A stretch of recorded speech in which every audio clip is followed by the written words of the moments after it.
livrar, meu sangue ali verti, posso te salvar. Morri na cruz por ti, que fazes tu por mim? Morri na cruz por ti, que fazes tu por mim? Vivi assim por ti, sofrendo intensa dor, e tudo fiz aqui por ser teu Salvador. Morri na cruz por ti, que fazes tu por mim? Morri na cruz por ti, que fazes tu por mim? Sofri na cruz por ti, a fim de te salvar. A vida consegui, agora vou dar. Morri na cruz por ti, que fazes tu por mim?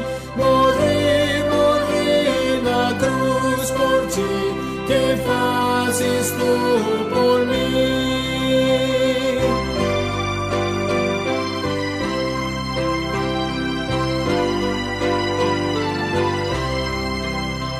Eu trouxe a salvação dos altos céus, favor. É livre o meu perdão, é grande o meu amor. Morri na cruz por ti, que fazes tu por mim? Morri na cruz por ti, que fazes tu por mim?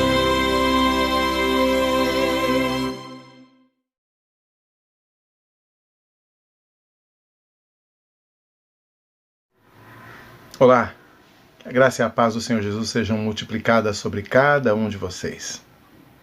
Meus irmãos, em seu relato da paixão de Jesus, o evangelista Marcos registra que, um pouco antes da crucificação, deram ao Senhor Jesus Cristo, ou ofereceram a ele, uma mistura de vinho e mirra, que servia como um tipo de analgésico na época, dado para aqueles que iam passar pelo sofrimento da crucificação.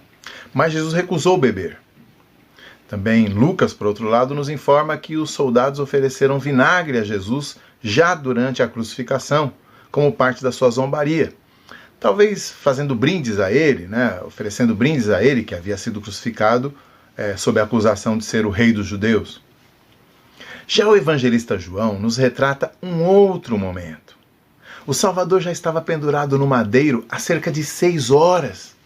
Seu corpo já estava extenuado pelo cansaço, desidratado pelo calor, a garganta ressecada pela respiração ofegante. E nesse momento cruel, Cristo pede algo para aliviar minimamente a sua agonia física. É João, então, que nos traz o relato, capítulo 19 do seu Evangelho, versículo 28 e 29, diz assim: Depois, vendo Jesus que tudo já estava consumado, para se cumprir a Escritura, disse: Tenho sede. Estava ali um vaso cheio de vinagre. Embeberam, então, de vinagre uma esponja e, fixando-a num caniço de sopo, lhe achegaram à boca. Aqui, meus irmãos, vemos a humanidade do Senhor Jesus refletida numa necessidade física tão fundamental e urgente que mesmo ele, que até ali tinha suportado tudo visando única e exclusivamente as necessidades espirituais do seu povo, é forçado então a reconhecer em si mesmo: tenho sede. Algumas pessoas se confundem a respeito da crucificação e da morte de Jesus. Elas raciocinam da seguinte maneira: já que ele é o Filho de Deus, então aquilo tudo não foi nada demais. Praticamente um teatro para acrescentar algum drama à cena da cruz. Mas não! 30 e poucos anos antes, lá no ventre de Maria, o eterno Filho de Deus, o Verbo divino, por meio de quem os céus e a terra foram criados, de fato se tornou homem. Sua carne era humana, seus órgãos internos, seu sangue derramado na cruz, suas terminações nervosas a perceber toda a dor e sofrimento, sua alma, humano. É um ser humano sofrendo até a morte, inclusive sofrendo de sede. Uma sede, então, que não nos permite esquecer que havia ali um homem, sim, agonizando a pior morte humana. Não tem teatro. O drama da sua morte é verdadeiro, porque o drama do pecado é real. E não apenas isso, mas ali está o único ser humano que jamais poderia passar por aquela situação desoladora, porque, como nos lembra o autor aos Hebreus, lá no capítulo 4 da sua obra, no versículo 15, ele de fato era semelhante a nós em todas as nossas fraquezas, até na sede, porém sem pecado. Ele está ali sofrendo pelos pecados de outros, de nós. João havia iniciado o seu relato do ministério de Jesus numa cena de festa, onde a alegria estava ameaçada porque o vinho tinha acabado. Naquela ocasião, registrada no seu capítulo 2, lá do seu evangelho, Jesus pede água e, quando a trazem, ele a transforma em vinho da melhor qualidade. O primeiro sinal, segundo João, de que ele de fato era o Filho de Deus.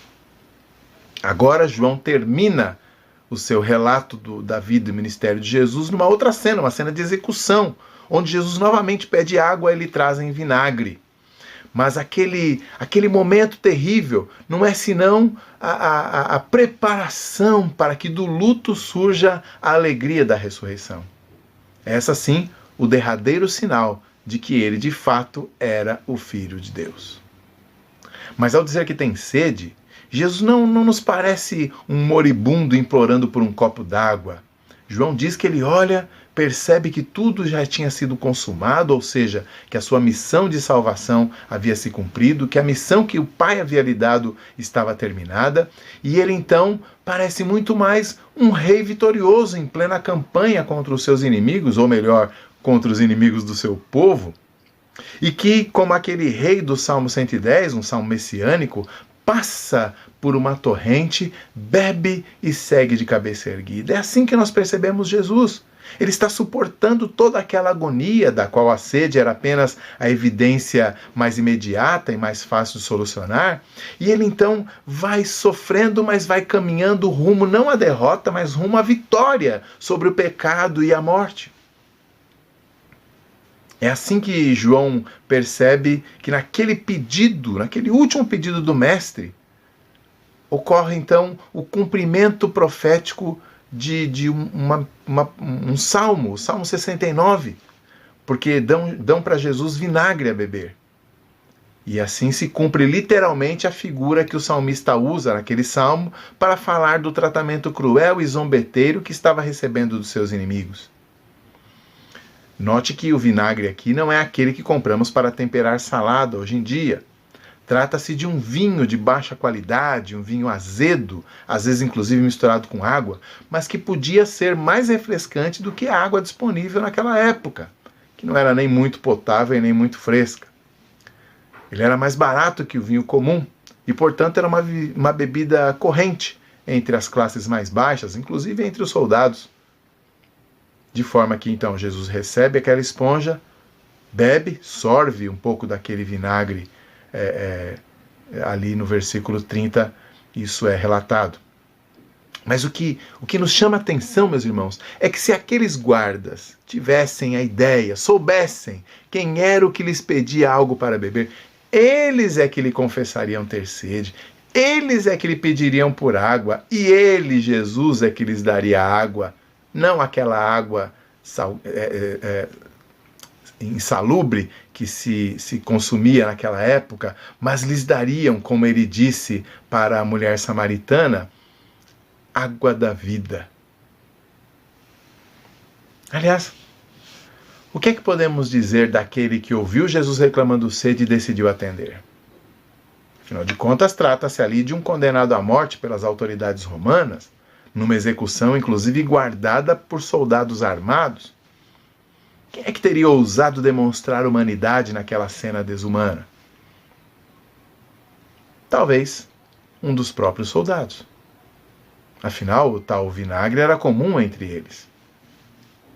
Seria ele o mesmo centurião que Marcos, no seu capítulo 15, versículo 39, diz que ao final de tudo, depois de assistir toda a crucificação, assistir todos os sinais, ouvir as palavras de Jesus, ele acaba concluindo verdadeiramente, diz ele, esse homem era o Filho de Deus? Será que era o mesmo? Nós não temos como saber.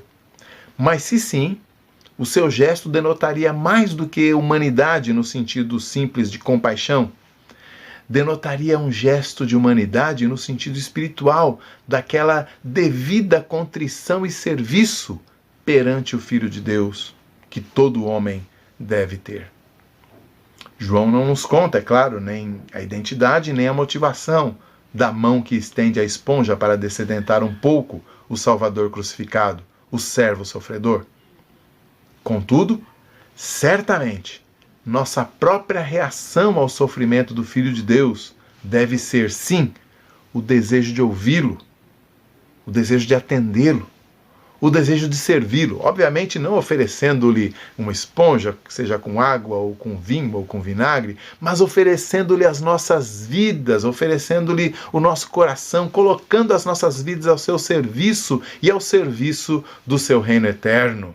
Porque, afinal de contas, na sua sede, ele se tornou para nós fonte de água viva. Toda a glória seja dada a Jesus. Amém.